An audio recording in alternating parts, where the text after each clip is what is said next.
Besides sending the police, you might want to send an ambulance or a hearse. Hello, Billy Ho here, coming at you with the Masters Show. It's time. I made my special T-shirt this year for it. Took me a little time to master the intricacies of the flag there, but I got her done. I'm kind of proud of it. But anyway, we're going to get into what Augusta National has to offer the course. This is a course preview, and we are going to, toward the end, go over some players. And we'll look at some key holes. We're gonna do some YouTube things. I'll have some screenshots. So we're gonna do a little bit of everything. Before we get going, 5 things like I've been asking for. One, most importantly, subscribe button. Hit that subscribe button. Number two, hit that like button. We get the likes up. We're going to get more and more people on the algorithms. You know how every tout says that. So just help a brother out there. The third thing is the free Discord. We haven't been getting many people in there, but if you're having trouble with the link, leave a comment because sometimes it expires, sometimes it's permanent. I don't know what the deal is with the Discord links, but I'll put a new link in there for you if you want to join up. We're going to be big doings next week for Masters. I mean, we're going to have this is where we got 50 to 100 people in this Discord, and we got a ton of people that talk MMA and NASCAR and NBA and all kinds of stuff. But when it comes to golf, Masters is going to bring us all together, I think. Instead of like the dozen to 20, dozen or so guys that normally comment back and forth. We're going to up that number this week. So get her done. Also, when it comes to that subscribe button, I'm about 16 or 17 short of 300. So I would love to just crash past that 300 this week. So appreciate you guys there. And the last thing is the contest. This I always bump it $1 for the majors, so I bumped it up to $3. I made it the same 50 entries, but we're going to do top 3 paid.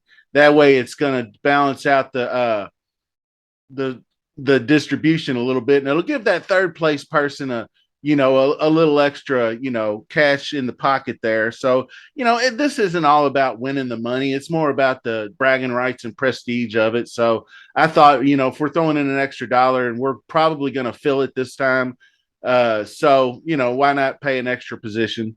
All right, now this is the first major of the year, right? So we're going to head to Augusta National for the Masters, a tradition like no other. So let's get into some stuff and take a look at what I got to offer you.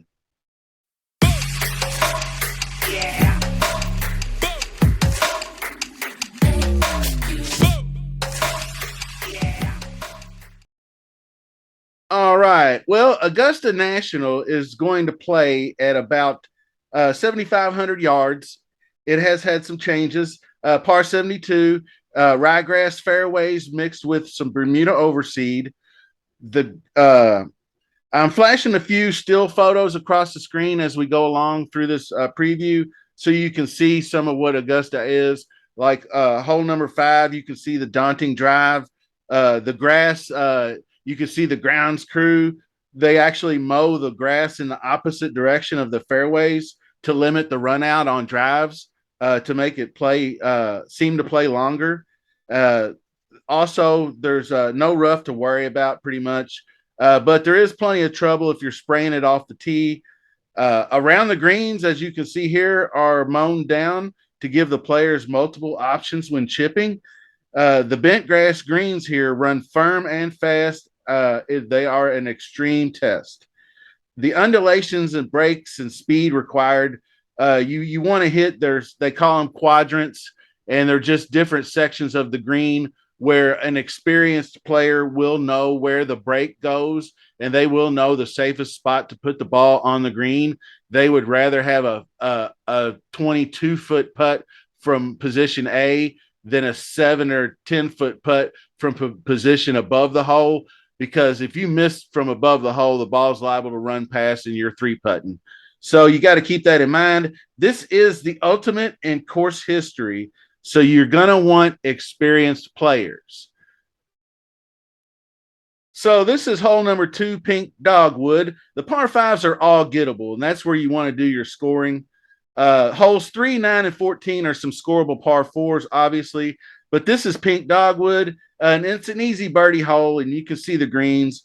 Hole number 3, flowering peach, is a short, easy par four, and then we start heading over to a couple of tough holes that you want to. You definitely want to be 2 under when you're heading toward some of these more difficult holes. And we're going to be coming up. This is Magnolia, and it's a 455 yard. And you can see the undulations in the fairway, and definitely see the undulations in these greens. They are kind of crazy. This is a par three that can play several different levels, but you can see the moan greens there. Hole number 7 is Pampas, and we're just going to kind of skim through this. As you can see, it's a pretty fast one. Hole number 8 is an interesting one. It's called Yellow Jasmine. It's coming up here. It's 570 yards, so you're going to want a big tee shot, so you can try to get there in 2. And this is where you want to avoid being left at all because of these trees and everything.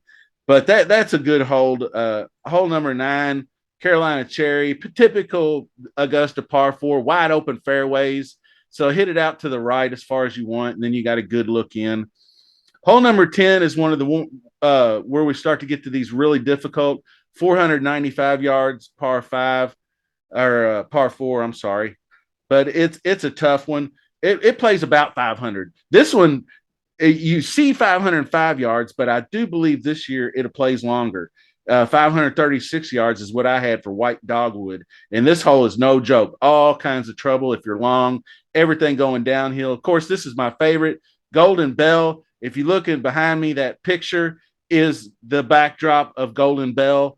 I bought that about 25 years ago or so. I loved it when I got my first house. I said, I'm getting some sort of nice golf portrait, and I came across that one. So it's been in my possession ever since. Um, I believe this is Azalea number 13, and that's the one we'll talk a little bit about. It's got Race Creek running across it, and it's definitely much more difficult because it's been lengthened by 35 yards. And so it's going to make going for the green in 2 almost too risky, in my opinion. But this is Firethorn number 15. You can see the walk. I mean, walking Augusta's got to be a bitch. And then you got the pond right out in front of the green. So there's trouble on this hole. This is one of them holes you want to manage. 16, Redbud. This is the interesting one. And you can see down here, this is where the pin will be placed somewhere. I forget where they place it on Sunday, but if you hit the proper shot and everybody knows where the proper shot's at, you can definitely down funnel the ball right to the hole, and aces will be had. So any planner, this is hole 13. I just wanted to show you this hole because we did talk about it being lengthened. So it looks like they just brought the tee back 35 yards is basically what it looks like to me. Your next shot puts you out here, and you can see how much further it looks. Normally, you can have maybe like a little 5-wood or a hybrid in your hand, but you might be looking at like 240 yards out or something. So you're probably going to be laying up to this position here, and then that way it'll give you, and then that way you can try to stick one in there tight and make your birdie. So they're taking away probably the eagle ability of this hole. But all in all, Augusta can be managed from tee to green. And the real skill will be who can navigate around the tricky and flowing greens. So coming over to the cheat sheet here, we're going to be looking at some players now. And so basically, there's 3 or 4 things that I'm looking at. Power off the tee. Augusta is pretty forgiving off the tee the most part, but the long ball is something you're definitely going to want to have in your bag. Obviously, the solid approach game, dialing in the irons, knowing where on the green to land the ball is going to be important. Keeping the ball below the hole. You always want to have uphill putts, and that's going to save you several strokes in the end, which leads me into short game. The ability to get up and down in Augusta when you do miss a green is going to be obviously important. And the experience course history, and the way this course is set up almost identically every year. Course history and course performance is definitely the key to what we're looking at here. So I brought up the combi stat. I wanted to take this all the way back. This is courtesy of Golf Betting System, and you can see this goes all the way back to 2012. And anything in the green is what we're looking for, and the darker the better. So when you're talking up top, obviously Scotty Scheffler's only been here 3 times, but he went 19, 18, and won it last year. The pricing looks pretty fair. They priced up the guys up top pretty good, but then they just drastically drop almost to 9,800 for Cam Smith. So there's no in betweeners. I thought maybe there could have been a couple of guys up right around 10 even 10-2, but they decided to soften those guys. I mean, your Spieth and your Cantlays and your Cameron Smiths would have probably been a little bit over 10K. But Cam Smith being from Live, I think they downgraded the Live guys on price a little bit, but which might make them affordable. I really don't know what to do with the Live guys just yet, but there are about a dozen or so guys that I will look into. So we'll probably bring that up in the DraftKings show, I imagine. So you could play one of these top 3 guys easily. The mid to low nines, and I'm kind of just talking about pricing before picks here, but the mid to low nines look pretty good for Cantlay. JT, he's got great results here, but we know how he's been playing lately. Max Homa doesn't seem to be a great fit, although he does seem like he's figuring things out. And he's obviously he's a better player now than he was a year ago. So he might be an interesting guy because people will poo-poo the course history. And he is squeezed in between guys like Cantlay, JT, Kawa, Xander. So he's going to get squeezed out and be low owned. I bet he's, well, I'm not going to speculate, but 10%ish, somewhere in that range, because these guys are going to get ownership anyway, because people are going to use their salary. And with the soft pricing, you're obviously going to be getting cheaper guys down here, as we're going to get into.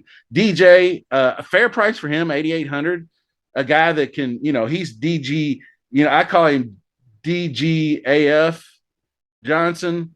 I forget, but you know what I mean, because he'll come in here and he just won't give a fuck.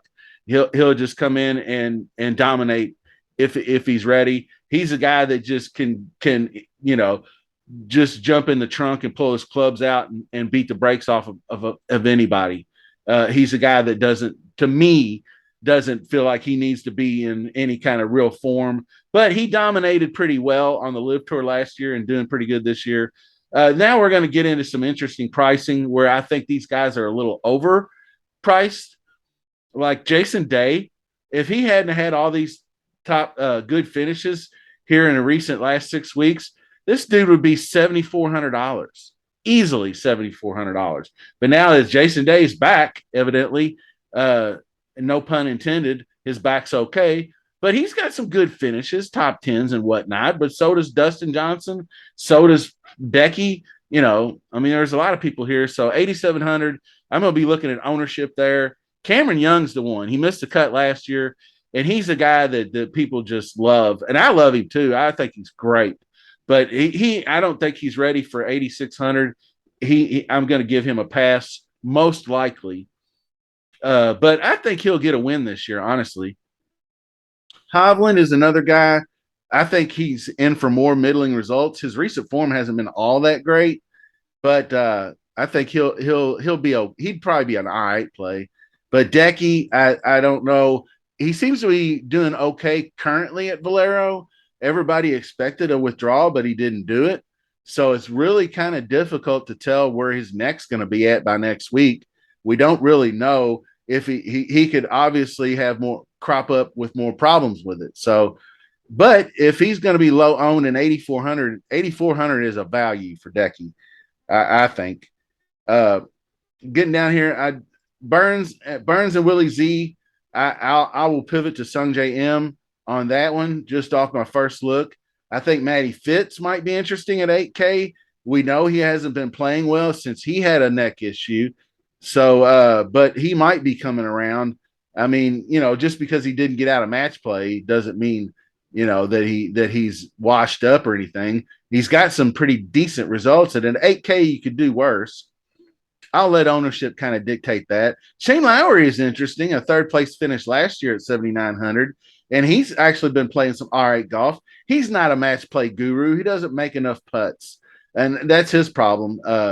So that would cost him between a third and a 25th. But I think he's probably good for a cut. That's for sure. Hatton obviously doesn't show that great a form here either. So I'll be interested to see how his Valero shakes out. He seems to be doing okay with the hand. Down here, Justin Rose might be kind of a wise guy play at 7,800 since he's shown some form. Got a win this year, and he's got some second place finishes and top finishes and whatnot. I'm just kind of going almost player by player and just commenting on these. So, you don't have to go through looking at them all. I'll try to emphasize guys that I might have a little bit more early interest in, like Sungjae, definitely. Maybe Fitzy, working out the kinks, hopefully there. And down here, you get into the Siwoo, Minwoo, and Tigers. Uh, I like Tiger at this tournament. I think he'll be fine. I don't know what his upside will be, though. I think he could be a 38 or a 47th, or he could make a run. Who knows? I don't see him winning it. But if he cracks the top 20 in this golf tournament, Twitter will be a buzz. They'll be just how great is Tiger. And he probably deserves it. I think Patrick Reed, a live guy, obviously might be sneaky. He was kind of about the second or third best player on the live tour last year, as far as I could see. And we know he likes this course. He makes the cut nearly every year, especially since he won it. And he's the guy. If you don't know Augusta, you'll hear it.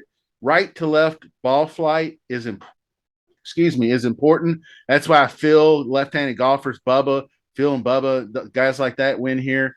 And guys like Patrick Reed sometimes can do that little twirly thing that he does with his release and hits a left to right draw. But I'm going to get it down here to some guys that I think will be interesting that do hit a little bit of a left to white draw, but draw anyway. Killer Keith, I don't know if I have any interest. Chris Kirk interests me. He's a left to right ball flighter. He's the one that won Honda, and that is a course where you can hit the left to right ball flight. And so I think he could be interesting here. He's been playing really well. He's looking all right at Valero. He looks like he kind of lost. Who would not expect a guy that hadn't won in so long and overcome what he's had with alcohol and all that to win a golf tournament, to drop off to a 39th and a missed cut. And maybe he's not cut out for match play, so I'm not really sweating match play. He was in a tough draw, obviously, at match play as well. So I think maybe he'll be good for a cut. 7,100, you could do worse. The putting is where what'll make or break him. If he's putting the ball okay, then look out, Larry, because I think he can get tee to green just fine. Down here a little further, Sergio, I'm not going to probably be too hip on. I think Russell Henley might be interesting. I feel like we haven't even hardly seen Russell Henley. He just missed getting out of his group at match play. He had a 19th finish previously before that, but he's got some top 15 finishes in the past. He doesn't qualify every year, but he did qualify last year, and he finished 30th. So for 7K, you could do worse. The guy is a great ball striker. He's very accurate off the tee. So, tee to green, I think he'll get it done, but putting is another issue. So that'll be where he'll make or break you. Billy Ho seems to make the cut almost every year here, but he never really does much damage. I don't know if I would play him or not, but 7K is pretty damn cheap price. Bubba's another one that makes a cut nearly every year, 6,900. So Hoagie is another great ball striker. He's coming into his own. So he could be interesting. I don't know about Taylor Gooch and the lone 14th, because I think going to live was not a mistake for him because he's getting paid a lot of money, and he'd make more money there than he ever would on the PGA Tour.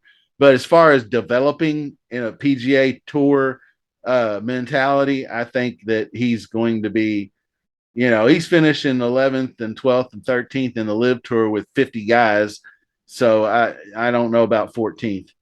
Seamus Power does interest me, though. I will say that.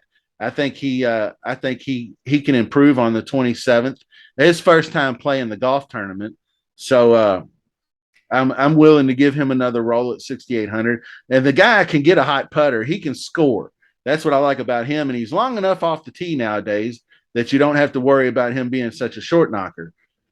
Um, Peeling down a little further, debutantes like Ryan Fox, I'm gonna let them beat me if they come off hot, whatever. It doesn't happen all that often, but I think it's Ryan Fox and guys like Moronk, and there might be a few other guys up here, Kitayama, uh, Guillermo, Mito Pereira. He might be interesting though because he's one of those tee to green guys who hits it straight. But debutante, so I probably pass on that. Down here, Usti, I mentioned he withdrew with the injury last year after the first round, which killed a lot of people. So who knows with him? I don't know. He's not too old. He's like 46 or something like that, and he still strikes the ball pretty well. So he could definitely give her a run. Kevin Na, I don't know about that. That's three straight top 15s on a guy who just gets killed off the tee. So he seems to like this golf course, but I don't know where his brain's been at lately. Just playing on the live tour and collecting his checks, I guess. Charles is a guy who's always been a good fit here. So he's made a couple of tight runs, and he had a 10th place finish last year. Charles is he's a younger guy. He's like mid 30s. So like I said, Moronk's a newbie. Phil's too old. I'm not down with Phil. Although he's taking his steroids and eating his gummy bears. So 6,400 Phil, for shits and giggles. But the one guy down here that I did have the most interest in is Sepp Straka. He won the Honda the year before Kirk did. He has a left to right ball flight. He made the cut here last year, and he's playing pretty well at Valero. So if he's in decent form, he's an irons guy. If his irons are off, he's dead. But if he's hitting his irons and his drive's going left to right like he wants it to, then you're in good shape. So I suppose that'll do it for the preview show. I mean, we got further down, we got your invites and your amateurs and whatnot. And then you got your old school dudes like Freddie Couples and Longer, VJ. I don't see any of these guys making the cut. Sandy Lau, one of these guys, I thought Sandy Lau almost made the cut last year, but one of these guys did. I mean, of course, Longer, but he's 2 years older. He's like 64 years old or something by now. He was 61, I think, when he made the cut 2 years ago, something like that anyway. But that'll do it for the preview show. Hope you got something out of it. I hope seeing some of these still shots and the way the course lays out. Obviously, most of you guys probably know all about Augusta. It's probably the most familiar golf course on the entire schedule. But I thought I might show you a few nuances and a few new things, like with the par 5 extended 13th, things of that nature. So hopefully you enjoyed it. Subscribe, like, all that good stuff. Join the contest, win some money. And good luck, everybody. And we'll see you soon. Thanks for watching.